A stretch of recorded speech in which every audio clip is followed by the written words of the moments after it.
찬양하라 내 영혼아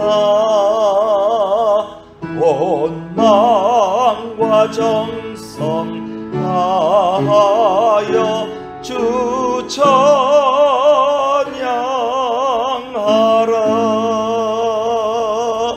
경배하라 내 영혼아 경배하라 내 영혼아 온 마음과 정성 다하여 주 경배하라.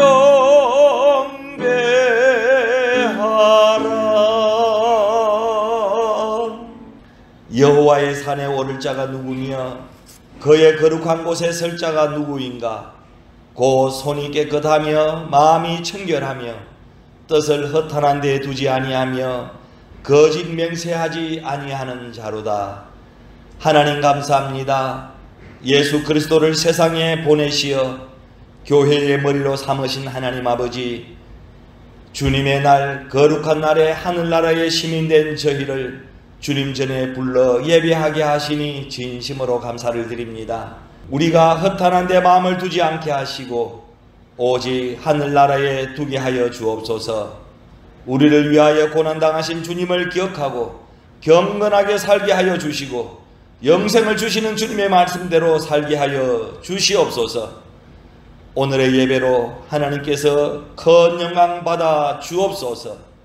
신령과 진정으로 마음과 뜻과 온 정성을 다하여 주님께만 경배하게 하옵소서. 코로나로 지쳐있는 사랑하는 우리 온 성도들에게 위로와 은혜 충만한 시간 되게 하옵소서. 예수님의 이름으로 간절히 기원하옵나이다. 아멘. 찬송 36장입니다.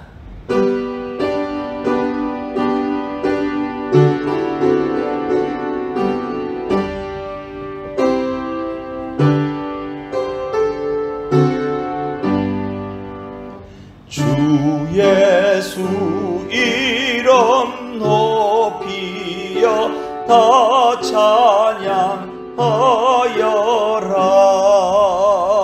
검별육한을 들여서 만유의 주 찬양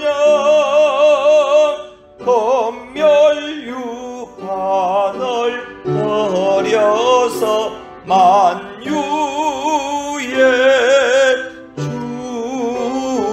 찬양 아멘. 나는 전능하신 아버지 하나님 천지의 창조주를 믿습니다. 나는 그의 유일하신 아들 우리 주 예수 그리스도를 믿습니다. 그는 성령으로 잉태되어 동정녀 마리아에게서 나시고 본디오 빌라도에게 고난을 받아 십자가에 못 박혀 죽으시고 장사된 지 사흘 만에 죽은 자 가운데서 다시 살아나셨으며 하늘에 오르시어 전능하신 아버지 하나님 우편에 앉아 계시다가 거기로부터 살아있는 자와 죽은 자를 심판하러 오십니다. 나는 성령을 믿으며 거룩한 공교회와 성도의 교제와 죄를 용서받는 것과 몸의 부활과 영생을 믿습니다. 아멘. 찬송 457장입니다.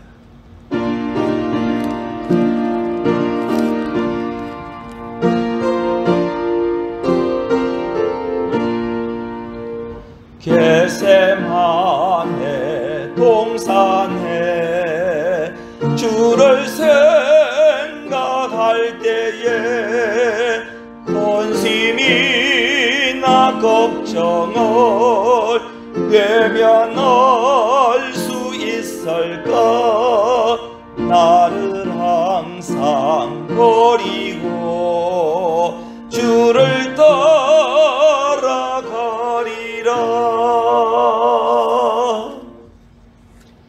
은혜와 사랑이 풍성하신 하나님 아버지, 지난 한 주간 동안도 필리핀 더운 날씨와 전염병 코로나가 지구촌을 덮고 있는 이때에 저희들을 주님의 품 안에서 지키시며 편히 쉬게 해 주시고 새 힘과 희망을 가지고 3월 사순절 5번째 주일을 맞이하게 하사 저희들의 발걸음을 재촉하셔서 주님의 거룩한 전에 나와서 예배를 드리게 하시니 감사와 찬양과 영광을 하나님께 올려드립니다.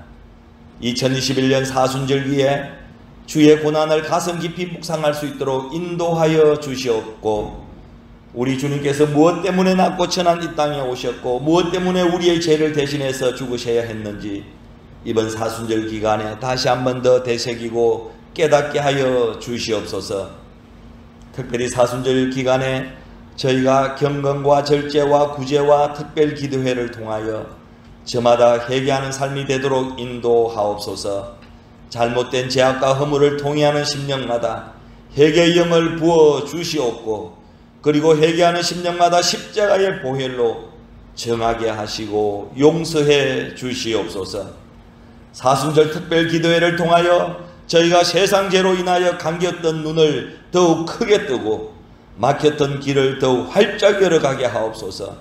사순절 활동으로 우리 교회가 강목히 근유하는 사순절 10대 신앙생활 지침을 순종하여 실천하고 특별히 사복음서 통독의 성도들이 적극적으로 참여하도록 인도해 주옵소서. 사랑과 치유의 하나님, 필리핀 땅에는 코로나19가 기승을 부리고 있습니다. 코로나 확진자가 매일 5,000명 이상 발생하여 65만여 명에 이르고 있습니다. 다시 야간 통행금지와 외국인의 입국이 전면 금지되고 있습니다. 위험한 환경에서 저희를 고통의 나락에 빠지지 않도록 하나님 지켜 보호해 주시옵소서. 만유를 주재하시는 하나님, 조국 대한민국을 위하여 간절히 기도합니다. 국정이 매우 혼란스럽습니다. 국민 경제는 너무나 어렵습니다. 사회 각 분야에는 심각하게 병들어가고 있습니다. 우리나라와 민족을 긍휼히 보시고 도움의 손길을 펼치사 흥망성쇠가 퇴보되지 않고 국운이 흉성해지도록 이끌어 주옵소서. 그리고 남북 평화통일도 하나님의 방법으로 속히 기적적으로 하나님께서 해결해 주실 줄로 믿습니다. 코로나로 전 세계가 어려운 경제 여건이지만 조국 대한민국과 우리가 살고 있는 이 땅 필리핀 경제가 다시 활성화되어 경제가 회복되고 산업이 발달하여 많은 일자리가 창출되어 실업자가 없는 나라의 국민으로 살아가게 하옵소서. 무너져 내리고 있는 헌법 정신과 법치가 다시금 바로 서서 자유민주주의와 자유시장 경제가 회복되게 하옵소서. 위정자들이 국민 주권을 존중하고 민심이 천심임을 맹심하고 국정을 잘 이끌어갈 수 있도록 지혜를 다하여 주옵소서. 만복의 근원신 사랑의 하나님, 필리핀에도 코로나 백신 접종이 진행되고 있사오나 너무 늦어지고 있습니다. 백신의 부작용을 막아주시고 코로나 예방접종이 순조롭게 진행되어 전염병이 속기 종식되고 모든 일상이 정상으로 회복될 수 있도록 하나님 인도해 주옵소서. 은혜가 충만하신 하나님, 코로나19의 사회적 거리두기와 예방수칙으로 정상적인 교회의 활동들이 많은 규제를 받게 되면서 성도들의 신앙생활에 빨간불이 들어온 지 1년이 지났습니다. 어려운 시기에 정신을 바짝 차리고 건신하여 기도하는 가운데 신앙생활이 느슨해지지 않도록 하나님을 꼭 붙잡고 신앙생활 잘 할 수 있도록 도와주옵소서. 그리고 우리 교회가 세상의 빛과 소금의 역할을 하나님 이 시대적 사명을 잘 감당할 수 있도록 도와주시기를 원합니다. 날로 어려워지는 경제활동과 사업의 어려움으로 허탈과 시리에 빠진 성도들을 그냥 내버려 두지 마시고 답답한 마음을 위로하시고 용기를 주옵소서. 하나님을 경외하며 기도하는 심령마다 성령의 단비를 촉촉히 내려 주옵시고 구하는 이마다 받게 하시고 찾는 이가 찾게 하시고 두드리는 이에게 열림의 은혜가 충만하여 강구하는 심령들이 모두 해갈의 기쁨을 체험하는 시간들이 되게 해 주옵소서. 오늘도 부족한 종이 대면과 비대면 예배를 인도할 때 성령님 도와주옵소서. 말씀이 전파되는 곳에 말씀이 하나님 전파되어 닿는 곳마다 말씀을 들음으로 신실한 믿음이 약동하여 푸른 풀밭 신만한 물가에 믿음의 뿌리를 깊이 내리게 하여 주옵소서. 코로나가 창궐하는 어려운 시기에도 지구촌 곳곳에서 선교의 사명을 감당하는 선교사들과 주님의 몸된 교회를 위해 헌신하는 모든 교육자와 봉사자와 성도들이 성읍에서도 복을 받고 들에서도 복을 받으며 들어와도 복을 받고 나가도 복을 받게 하옵소서. 이 시간 예배의 순서마다 주님 홀로 영광 받아 주옵소서.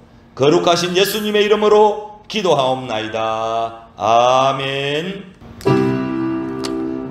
하늘에 계신 우리 아버지, 이름을 거룩하게 하옵시며 나라의 임하옵시며 것이 하늘에서 이룬 것 같이 땅에서도 이루어지다.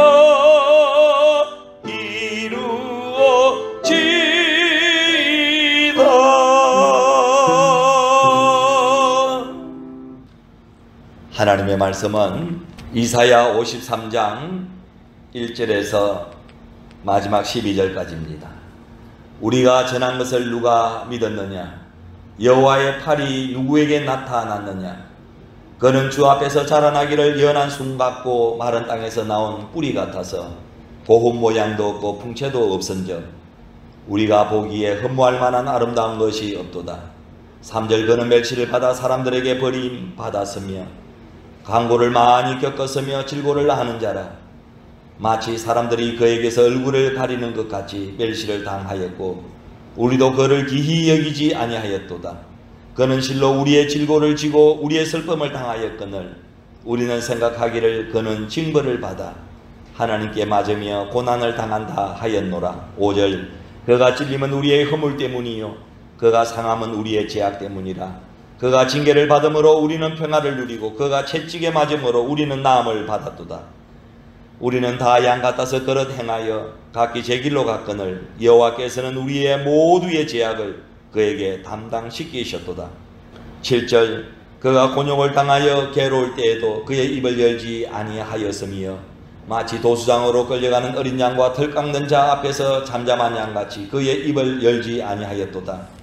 그는 곤욕과 신문을 당하고 끌려갔으나 그 세대 중에 누가 생각하기를 그가 살아있는 자들의 땅에서 끊어짐은 마땅히 형벌받을 내 백성의 허물 때문이라 하였으리요. 9절 그는 강포를 행하지 아니하였고 그의 입에 거짓이 없었으나 그의 무덤이 악인들과 함께 있었으며 그가 죽은 후에 부자와 함께 있었도다.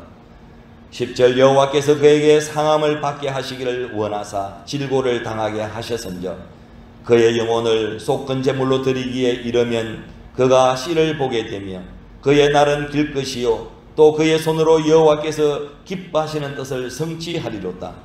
그가 자기의 영혼에 수고한 것을 보고 만족하게 여길 것이라. 나의 의로운 종이 자기 지식으로 많은 사람을 의롭게 하며 또 그들의 죄악을 친히 담당하리로다.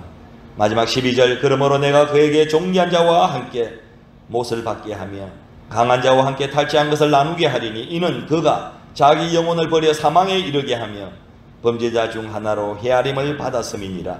그러나 그가 많은 사람의 죄를 담당하며 범죄자를 위하여 기도하였느니라.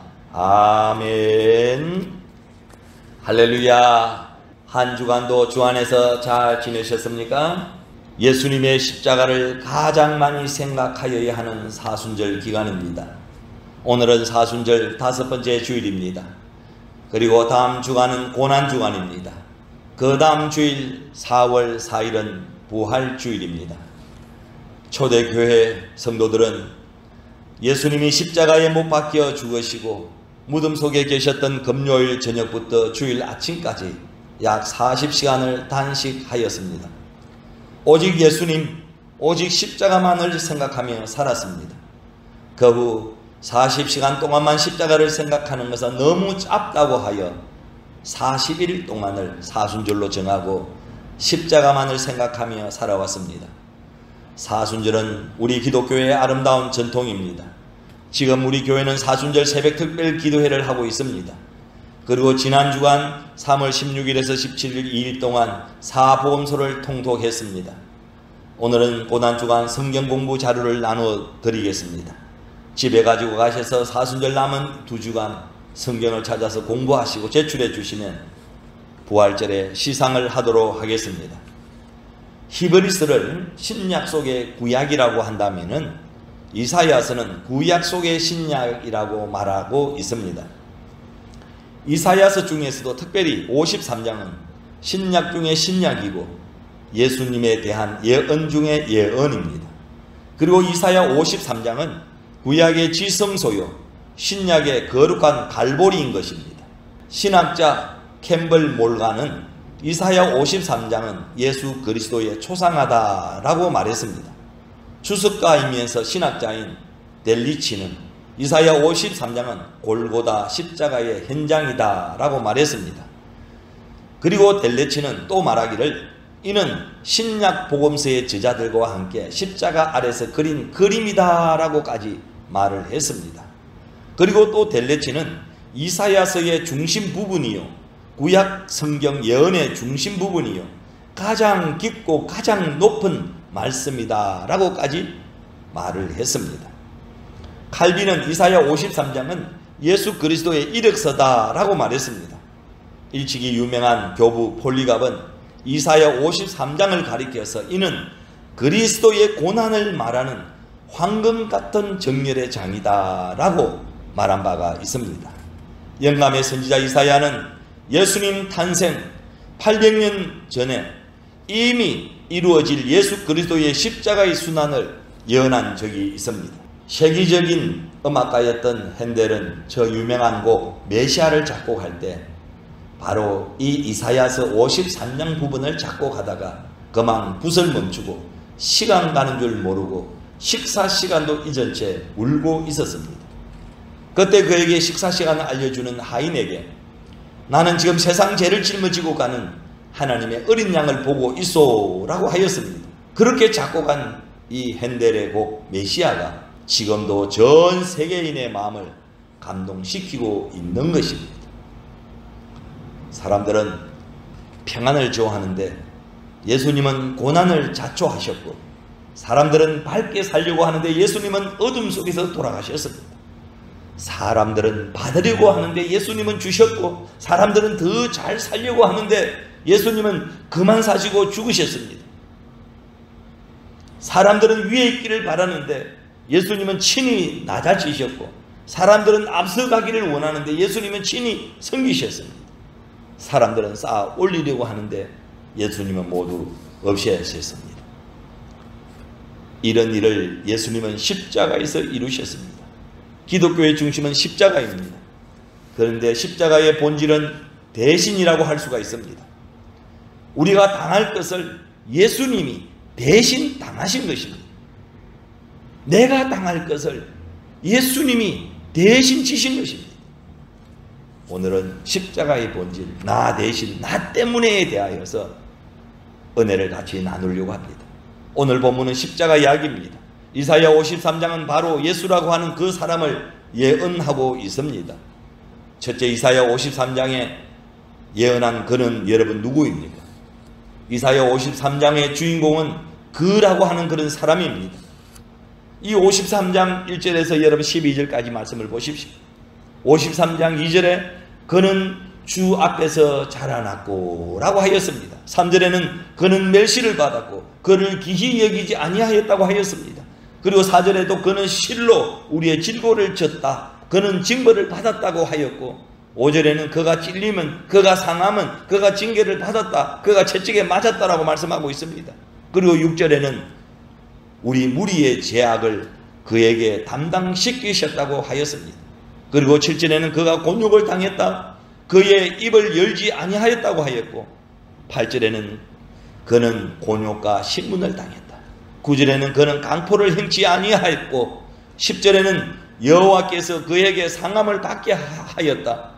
11절에는 그가 자기 영혼에 수고한 것을 보았다. 그리고 12절에 그에게 존귀한 자와 함께 이는 그가 자기 영혼을 버려 그가 많은 사람의 죄를 지며 범죄자를 위하여 기도했다라고 말씀을 하고 있습니다. 이사야가 영감으로 표현한 그가 여러분 누구라고 생각하십니까? 그는 개인적인 존재로 이사야 52장 14절 말씀에 보면은 그 얼굴이 타인보다도 상한 자였다라고 말씀하고 있습니다. 그는 단순한 순교자가 아닌 대신 순한 자 예수였습니다. 여호와께서는 우리 무리의 죄악을 그에게 담당시키셨다라고 하였습니다. 바로 이사야 53장에 계속해서 나타나는 우리 곧 신령한 이스라엘 곧 죄인의 대속자였습니다. 바로 예수라고 하는 그 사람 메시아를 지칭하는 것입니다. 이사야 53장에 예언한 그는 누구십니까? 바로 예수 그리스도이십니다. 두 번째, 그 사람 예수의 인간적 모습은 어떠하였습니까? 예수님이 얼마만큼 낮아지셨는지 여러분 아십니까? 출생부터 예수님은 낮은 자로 오셨습니다. 베들레헴 말구에서 태어나셨습니다. 가난한 목수로 30년 생애를 사셨습니다. 예수님이 이 땅에 계실 때의 모습은 여러분 어떠했을까요? 여기저기서 예수님의 모습을 그린 성화를 볼 수 있지만은 실제로 예수님을 직접 모델로 해서 그린 그림은 하나도 없습니다. 다만 상상해서 그린 그림들입니다. 여러분이 상상하는 예수님의 모습은 어떻습니까? 미남이십니까? 아니면 평범하거나 못난 얼굴입니까? 한번 상상해 보시기를 바랍니다. 대부분이 잘생긴 얼굴에 건장한 청년 그 예수님을 우리는 연상하면서 그림을 그렸습니다. 그러나 성경은 어떻게 예수님의 모습을 그리고 있습니까? 오늘 본문 이사야 53장 2절 말씀에 보면은 그는 주 앞에서 자라나기를 연한 순 같고 마른 땅에서 나온 뿌리 같아서 고운 모양도 없고 풍채도 없었는즉 우리가 보기에 허무할 만한 아름다운 것이 없도다. 이것이 예수님의 여러분 성경에서 말씀하고 있는 모습입니다. 이 말씀만 보아도 예수님의 용모는 우리의 생각과는 많이 빗나가는 것을 알 수가 있습니다. 풍채도 용모도 없습니다. 온갖 고생에 찌들고 질고를 겪은 그런 얼굴입니다. 요한복음 8장 57절에 보면은 유대인들이 예수님께 말했습니다. 당신은 아직 50세도 안 되었는데 아브라함을 보았단 말이요? 라고 책망하는 그런 말이 나옵니다. 이 내용을 보면은 여러분 무슨 말씀입니까? 예수님은 30 초반의 나이였음에도 불구하고 우리를 위한 질고로 인하여 50세의 중년처럼 겉늙어 보인 것으로 볼 수가 있습니다. 하늘의 하나님이 인간을 구원하려 오실 때 그렇게 비천한 모습으로 오셨습니다. 왜 그랬을까요? 누구를 위해서 그렇게 오셨을까요? 첫째는 가난한 자부터 부유한 자에 이르기까지 다 구원하기 위하여 가난한 자로 오셨습니다. 만일 예수님이 궁중에서 왕의 아들로 태어났더라면 가난한 천민들은 그를 가까이 할 생각을 아예 품지도 못했을 것입니다. 두 번째, 못난 자부터 잘난 사람까지 다 구원하기 위하여 못난 자의 모습으로 오셨습니다. 예수님이 하나님이셨으므로 분명히 뛰어난 외적 용모를 가지고 태어날 수도 있었을 텐데 예수님은 출생부터 죽음에 이르기까지 전혀 그런 모습을 보여주시지 않았습니다. 물론 가문과 뛰어난 외적 조건을 가지고 태어나셨다면 못나고 부족한 사람들은 그를 가까이 하지 못했을 것입니다. 못나고 연약한 자로 오신 그 이유는 무엇이겠습니까? 바로 지극히 못나고 부족한 저와 여러분들까지 다 구원하기 위함인 줄로 믿습니다. 이사야 53장 2절 말씀에 그는 고운 모양도 없고 풍채도 없다고 분명히 말씀하고 있습니다. 예수님에게는 아름다운 모양도 없고 위엄이 있는 그런 풍채도 없어서 우리가 보기에는 아무 볼품이 없으니 도대체 우리를 잡아 끌만한 그런 훌륭한 것이 하나도 없었다는 것입니다. 우리가 부러워할 만한 것이 그에게는 아무것도 없었다는 것입니다. 그에게는 인간적인 어떤 매력과 조건들이 없어서 세상에 이목을 집중시킬 아무런 세상적인 그런 영향력이 없었다는 그런 말씀입니다. 이사야 53장 3절에도 보면 오히려 그는 사람들에게 멸시를 받았고 사람들은 그를 멀리하였다고 하였습니다. 그는 강고를 많이 겪었다고 그랬습니다. 그는 많은 사람들에게 버림을 받았습니다. 그는 많은 슬픔의 사람, 온갖 고통의 사람이 되어버렸습니다. 그는 온갖 질병에서 고통하는 사람들의 질고를 체휼하여 아는 자였습니다. 그래서 그 사람 예수는 많은 사람들에게 철저한 외면을 당하신 사람이라고 하였습니다. 예수님이 천하고 천한 사람처럼 낮아지신 것은 지극히 부족한 저와 여러분 같은 사람들까지도 구원하기 위함인 줄로 여러분 믿으시기를 바랍니다. 믿습니까? 세 번째, 그 사람 예수는 순환의 종이었습니다. 이사야 53장 4절에서 6절까지 잘 기록이 되어 있습니다. 그는 나실 때부터 죽으실 때까지 그의 한평생이 순환의 생애였습니다. 그의 순환은 대신 순환입니다. 대속 순환입니다. 침묵의 순환입니다. 자원적 순환이었습니다. 목적적 순환이었습니다. 오늘은 십자가의 본질, 대신 순환에 대하여서 한번 깊이 생각하면서 은혜를 나누려고 합니다. 오늘 본문 이사야 53장은 예수님의 십자가 이야기입니다. 첫째로 예수님은 우리가 당할 것을 예수님이 대신 상하셨습니다. 예수님의 순환은 대신 순환이었습니다. 이사야 53장 4절 말씀에 그는 실로 우리의 질고를 지고 우리의 슬픔을 당하였거늘 우리는 생각하기를 그는 징벌을 받아 하나님께 맞으며 고난을 당한다 하였노라고 하였습니다. 그는 우리의 질병과 우리의 질고와 우리의 병, 우리의 슬픔을 대신했다는 것입니다. 그리고 이사야 53장 5절 말씀해 보십시오. 그가 찔림은 우리의 허물 때문이요 그가 상함은 우리의 죄악 때문이라. 그가 징계를 받음으로 우리가 평안을 누리고 그가 채찍에 맞음으로 우리는 나음을 받았도다 라고 하였습니다. 다시 말하면 우리의 질고 우리의 슬픔 우리의 허물 우리의 죄악을 대신한 순환이었습니다. 우리는 다 양 같아서 그릇 행하며 각기 제 길로 가버린 죄악된 인간들이었습니다. 바로 하나님을 떠나 불순종의 죄인, 배신자, 배은자, 배반자, 배역자들의 길로 가버린 죄인들의 죄값을 대신하는 순환이었습니다. 여호와께서는 우리 무리의 죄악을 그에게 담당시키셨다다 라고 하였습니다. 이사야 53장 12절 하반절에도 그러나 실상 그가 많은 사람의 죄를 지며 범죄자를 위하여 기도하였느니라고 하였습니다. 죄 때문에 우리가 죄 때문에 죽어야 할 것을 예수님이 대신 죽으셨습니다. 이것이 대신 순환입니다. 그리고 이것이 십자가입니다. 가수 윤복희는 이 말씀을 이렇게 노래하고 있습니다. 그가 찔림은 윤복희의 허물을 위함이요 그가 상함은 윤복희의 죄악을 위함이라. 그가 징계를 받음으로 윤복희가 평안을 누리고 그가 채찍에 맞음으로 윤복희가 나음을 입었도다 라고 고백하며 찬양을 하고 있는 것을 볼 수가 있습니다.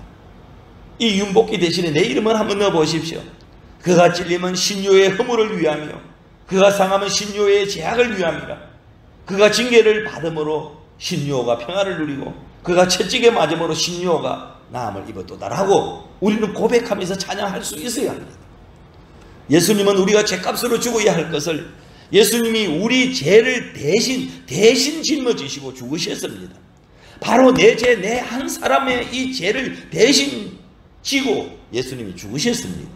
이것이 십자가의 본질입니다.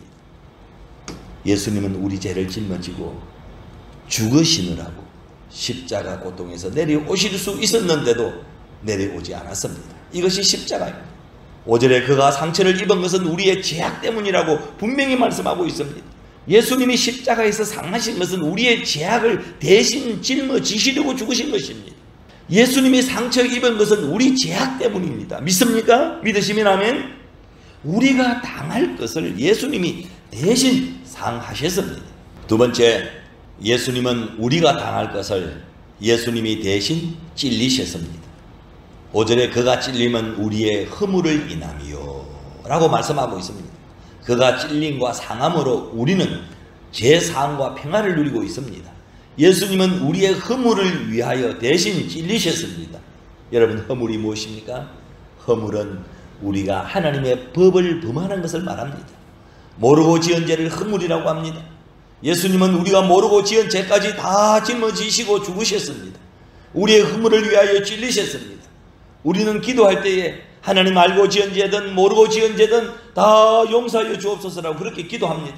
그런데 모르고 지은 죄가 허물입니다. 이런 허물을 위하여 예수님이 죽으셨습니다. 우리의 전의 모습은 모두가 다 죄의 종이었습니다. 이것을 잊으면 안 됩니다. 그러므로 우리는 죄의 종의 허물을 완전히 벗어버려야 합니다. 우리는 아직도 죄의 허물이나 습관이나 향기에 젖어서 벗어나지 못하고 있는 것을 볼 수 있습니다. 그러므로 혈기를 버리지 못하는 것이요, 그러므로 죄악을 즐길 수밖에 없는 것입니다. 내가 아무리 죄를 즐기지 않는다 해도 우리는 자신도 모르게 죄악을 사모하고 있는 자기 모습을 보게 됩니다. 예수님께서 십자가를 지는 고통을 맛보심으로 우리는 죄 사함을 얻게 되는 것입니다.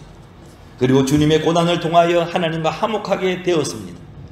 이것은 너무나 값비싼 대가입니다. 그러므로 우리는 주님께 모든 일에 있어서 감사와 영광을 돌려야 합니다. 예수님은 모르고 지은 허물까지 대신 담당하시려고 대신 찔리셨습니다. 이런 이야기가 있습니다. 시원한 그늘 밑에서 한 성인이 열심히 돌을 닦고 있었습니다. 그는 깊이 묵상하고 있는 문제가 두 가지가 있었어요. 첫째는 바르게 산다는 것이 어떻게 사는 것일까? 그리고 두 번째는 진정한 사랑이란 무엇일까? 이렇게 두 가지를 놓고 나무 밑에서 돌을 닦고 있었습니다. 그때 배고픔에 기신 아기에게 쫓기던 불쌍한 비둘기 한 마리가 그의 품 안으로 쑥 들어왔습니다. 성인은 그 비둘기를 빨리 품속에 품어주었습니다. 이때 아기 귀신이 헐레벌떡 뛰어 들어와서 말했습니다. 여보세요, 어서 비둘기를 내어놓으시오. 내가 배가 너무 고파 죽겠습니다. 아기 귀신은 그동안 굶어서 몰골이 뼈만 남아 있었습니다. 당장 무엇인가 당장 먹지 않으면 쓰러질 것 같이 보였습니다. 그러나 성인은 말했습니다. 내 품으로 들어온 비둘기를 내가 내어줄 수는 없습니다. 성인은 단호하게 말하면서 거절했습니다. 내가 배가 고파 죽겠으니 어서 내놓으란 말이오. 아기는 텅 빈 배를 두들기면서 애걸 하였습니다. 그러나 성인은 비둘기를 내어주지 않았습니다. 아기가 포기하지 않고 비둘기를 내어달라고 계속해서 요청하자 성인이 말했습니다. 나를 믿고 내게 들어온 이 비둘기를 내가 죽게 내어줄 수는 없습니다. 그러나 대신 내 살점을 비둘기만큼 베어주겠소 라고 말했습니다. 이 말을 들은 귀신 아기는 저울을 가지고 왔습니다. 한쪽에 비둘기를 올려놓았습니다. 성인은 아픔을 참으면서 넓적다리 살을 베어서 저울 한쪽에 올려놓았습니다. 그러나 비둘기 쪽으로 저울이 기울었습니다. 성인은 넓적다리 살을 조금 더 베어서 저울에 올려놓았습니다. 그러나 역시 비둘기 쪽으로 저울이 기울었습니다. 몇 번을 피투성이가 된 채 살을 베어 올려놓았지만 역시 저울이 비둘기 쪽으로 기우는 것이었습니다. 성인은 벌떡 일어났습니다. 그리고 자기 몸을 저울 위에 올려놓았습니다. 그때서야 저울이 평행을 이루었습니다. 그때 홀연히 아기는 도망치고 말았습니다.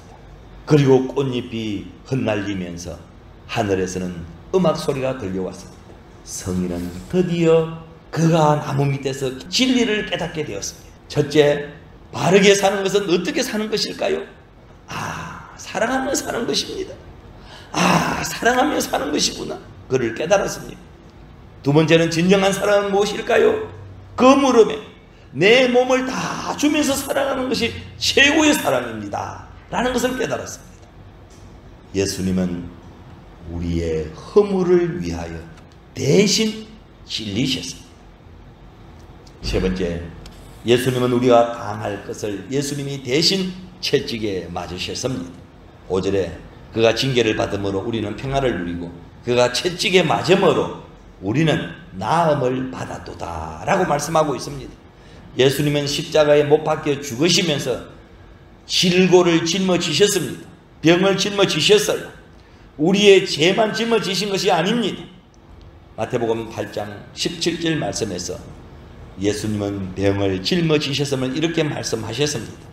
이는 선지자 이사야로 하신 말씀에 우리 연약한 것을 친히 담당하시고 병을 짊어지셨도다 함을 이루려 하심이더라. 예수님은 우리의 병도 짊어지셨습니다. 그래서 채찍에 우리 대신 맞으셨습니다. 덴마크에 윌리라는 사람이 있습니다. 이분은 세계적으로 유명한 안과 의사였습니다.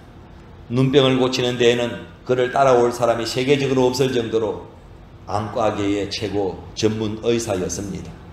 윌리 의사는 어느 날 구세군 창시자인 윌리엄 부스의 아내인 캐서린 부드가 쓴 전기를 읽고 너무 감격하여 나도 복음 전도를 위해서 헌신하면서 살아야 되겠다라고 결심을 하였습니다. 주변에서는 모두 말렸습니다. 그러나 그는 돈도 포기하고 명예도 버렸습니다. 선교사로 십자가를 전하기로 결심을 했습니다. 그래서 뒤늦게 신학교에 들어가서 열심히 공부를 하였습니다. 졸업 후 선교부로 찾아가서 선교사로 파송하여 달라고 요청을 하였습니다.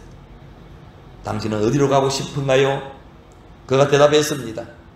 예, 세계에서 가장 힘든 곳으로 저를 보내주십시오. 마침내 그의 소원대로 인도네시아의 자바섬으로 파송되었습니다. 그곳은 눈병 환자가 매우 많은 곳이었습니다. 인구의 5분의 1이 눈병으로 괴로워하고 있는 곳이었습니다. 그는 그곳에 큰 안과병원을 설립하고 전도를 목적으로 토인들의 눈병을 치료하여 주면서 열심히 예수님을 전하였습니다. 30년간을 봉사하고 노령으로 은퇴하였습니다. 네덜란드의 여왕은 그에게 그 나라 최고 훈장을 수여하였습니다. 예수님 대신에 예수님처럼 살면서 모든 것을 포기하고 살아간 이들이 우리 주변에는 너무나 많이 있습니다. 예수님이 대신 채찍에 맞음으로 우리 병을 짊어지셨습니다. 윌리 선교사도 대신 병을 짊어지면서 살았습니다. 이것이 예수를 닮은 삶입니다. 수많은 이들이 예수님의 채찍 때문에 고침을 받고 있습니다. 우리는 그가 채찍에 맞음으로 나음을 입었음을 믿고 나가면 수많은 고침의 역사를 체험할 수 있게 될 줄 믿습니다. 예수님은 우리가 당할 것을 예수님이 대신 채찍에 맞음으로 우리는 나음을 입었습니다. 네 번째, 예수님은 우리가 당할 것을 예수님이 대신 당하셨습니다. 4절 말씀에 그는 실로 우리의 질고를 지고 우리의 슬픔을 당하였거늘, 정말로 그는 우리의 질병을 짊어지고 우리의 아픔을 대신 겪었던 것입니다. 인생은 고뇌와 슬픔입니다. 그런데 예수님께서는 십자가 지시고 죽으시면서 우리의 슬픔을 다 당하셨습니다. 연세대학교 총장을 지낸 백낙준 총장의 간증입니다. 그는 교육부 장관까지 역임했습니다. 그분이 이런 간증을 하였습니다. 그분의 아버지는 백사경이었는데 점을 잘 보기로 유명한 그런 장님이었습니다. 얼마나 점을 잘 쳤는지 소문난 점쟁이가 되어서 엄청난 돈을 벌여들였습니다. 얼마나 돈이 많은지 장님인데도 척까지 두고 떵떵거리면서 살았습니다. 그런데 어느 날 전도하러 온 이가 전도지 한 장을 주면서 말했습니다. 당신의 영혼과 당신의 후손을 위하여 예수를 믿어야 합니다. 점쟁이는 좋은 직업이 아닙니다. 이렇게 전도를 했어요. 당신의 영혼과 당신의 후손을 위하여 예수님 믿어야 합니다. 점쟁이는 좋은 직업이 아닙니다. 이 소리를 하는 것, 백신은 호통을 치면서 그 전도자를 내쫓아 버렸습니다. 그래도 전도자는 주머니 속에 전도지 한 장을 넣어주고 예수님을 믿어야 합니다. 예수님을 믿어야 합니다라고 말 한마디를 남기고 떠났습니다. 그 후에 이상한 일이 일어났습니다. 예수님을 믿어야 합니다. 예수님을 믿어야 합니다. 이 말 한마디가 영영 이 내리에서 떠나지 않았습니다. 사실은 거짓말로 점칠 때가 종종 있었습니다. 누가 뭐라 하지 않아도 양심은 항상 그를 괴롭혔습니다. 그리고 첩을 두고 사는 것이 항상 마음에 걸려 있었습니다. 그는 그 전도자가 한 말이 자꾸만 생각이 났습니다. 당신과 당신의 후손을 위하여 예수님을 믿어야 합니다.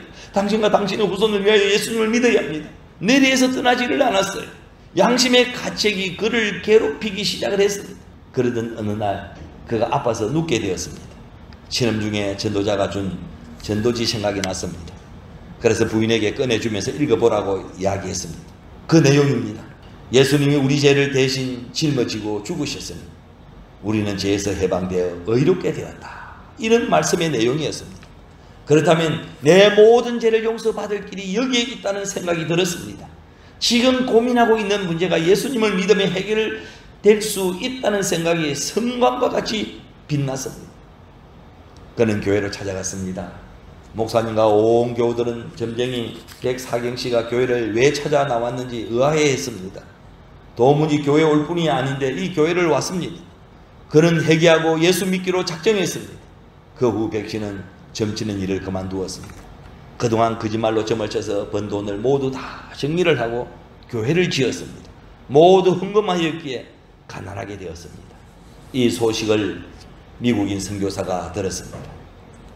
재산을 다 털어 교회당을 짓고 가난하게 살고 있다는 소식을 들은 미국인 선교사가 백시 식구들을 교회에서 사찰로 봉사하게 만들어 주었습니다. 그리고 그 식구들을 유달리 사랑하였습니다. 그때 백낙준 아들을 미국으로 유학 보내어 연세대학교 총장, 교육부 장관이 되게 한 것입니다. 예수님을 위하여 십자가를 진 사람은 그 가정의 모든 슬픔을 예수님이 대신 지어 주십니다.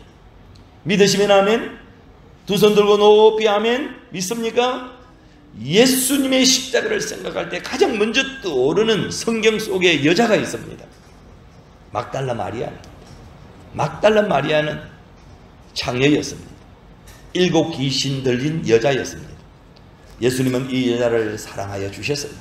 이 여자의 슬픔과 아픔을 예수님이 대신 지어 주셨습니다.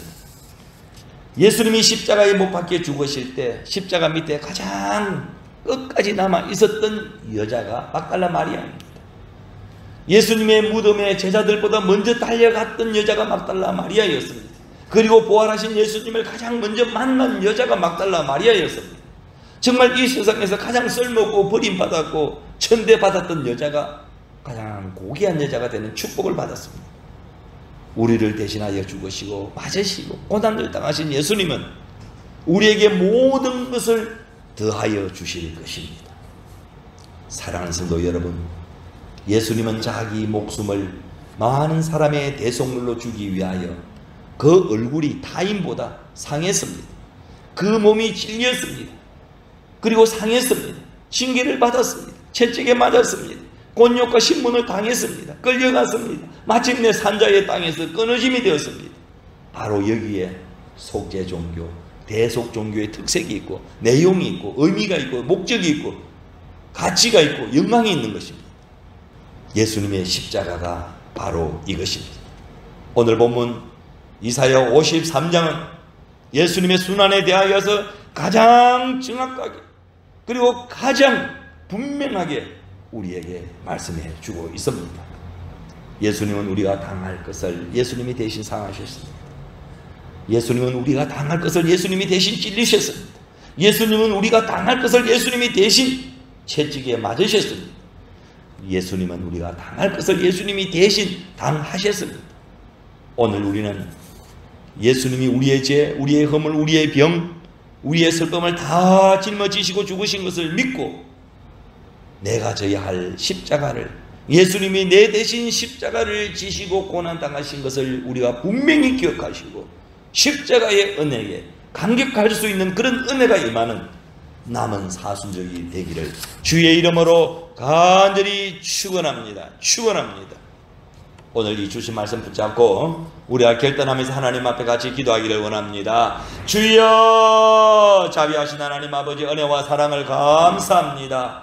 아버지, 2021년 이 사순절기를 우리가 보내고 있습니다. 이 사순절기 동안 예수님을 깊이 우리가 아버지 묵상하고 또 깊이 예수님을 생각하고 그런 닮아가는 그런 시간이 되기를 원합니다. 이사야 53장을 통하여서 예수님께서 아버지 안에 고난당하신 그 모습을 우리는 마음에 새깁니다. 주여, 내 대신 우리 예수님이 상하셨습니다. 내 죄 때문에 우리 주님이 찔리셨습니다. 내 죄 때문에 채찍에 맞으셨습니다. 예수님께서 아버지 조롱을 받으시고 침받음을 당하시고 피를 흘리시고 하나님 죽으셨습니다. 하나님, 우리의 죄, 우리의 허물, 우리의 병, 우리의 슬픔 다 짊어지시고 죽으신 것을 믿고 내가 져야 할 십자가를 예수님이 대신 지신 것을 아버지 기억하시고 내 대신 고난당하신 것을 기억하시고 그 십자가의 은혜에 감격할 수 있는 저희들 되게 해 주시옵소서. 예수님의 이름으로 기도하옵나이다. 아멘. 헌금 찬송 51장 3절입니다.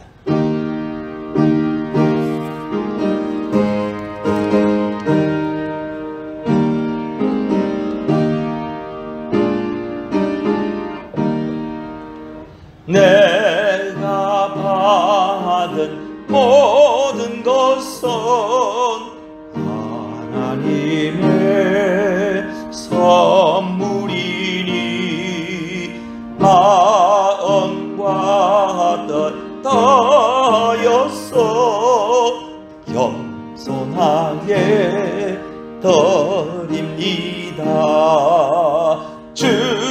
하나님 기뻐 받으시니 바치는 나 절긋도다. 목에 거는 하나님께 영원토록 감사하리. 아멘.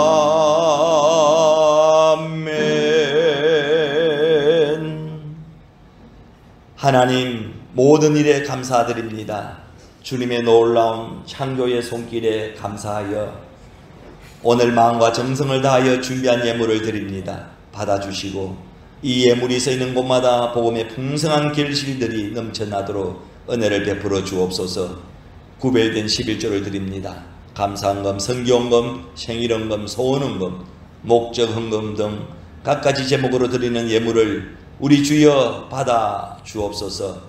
복음의 열매를 위해 보이지 않는 곳에서 뭔가 마음을 들여 헌신하는 자녀들을 복 주시되 누르고 흔들어 넘치도록 채워 주옵소서. 성전을 아름답게 꾸미는 손길과 성전을 깨끗하게 손질하는 손길, 예배를 위해 곳곳에서 봉사하는 성도들이 있습니다. 마음은 운이로되 생활의 궁핍함 때문에 드리지 못하는 가슴 시린 손길들도 기억해 주옵소서. 생활에 형통함을 주셔서 주님을 찾아 물질을 풍성히 드리며 선교하고 나누고 베푸는 기쁨을 누리게 하여 주옵소서. 주님을 향한 헌신을 기억하여 주옵소서. 코로나로 아버지 하나님, 경제적으로 어려운 분들도 많이 있습니다. 특별히 필리핀 땅에 사는 동안에 물질 때문에 구차한 삶 살지 않도록 도와주시고, 사랑하는 성도들 하늘 문이 열리는 간정자, 축복자의 삶이 되도록 은혜 베풀어 주옵소서. 예수님의 이름으로 축복하며 기도하옵나이다. 아멘. 찬송 458장입니다.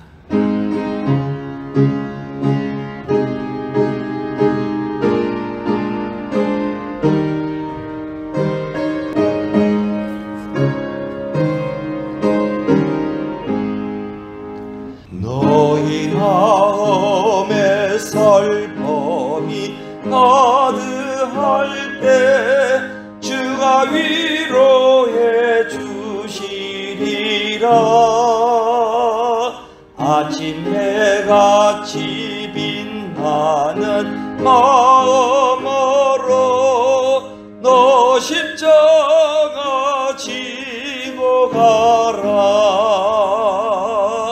참 기쁜 마음으로 십자가 지고 가라. 내가 기쁘게 십자가 지고 가면 슬픈 마음이 위로받네. 지금은 우리를 위하여 온갖 고난과 십자가를 지신 예수 그리스도의 은혜와 호흡이 있는 모든 것들의 생명이신 하나님 아버지의 극진하신 사랑하심과 하나님의 나라를 위하여 하나 되게 하시는 성령의 교통과 역사하심이 오늘 예수 그리스도에게만 구원이 있음을 깨닫고 그분만을 섬기기로 작정하고 돌아가는 백성들 머리머리 위에와 교회 위에, 그들이 섬기는 가정과 직장과 사업장 위에, 민주화를 위하여 힘든 싸움을 하고 있는 미얀마 나라 위에, 그리고 두고 온 조국 땅 부모, 형제, 가족들과 오늘도 남북 평화 통일을 간절히 기도하며 염원하는 우리 조국 대한민국 위에, 우리가 발붙이며 경제활동을 하며 미래를 준비하며 살아가고 있는 이 땅 선교지 필리핀 나라 위에 이제부터 영원토록 함께 계시기를 간절히 축원하옵나이다. 아멘.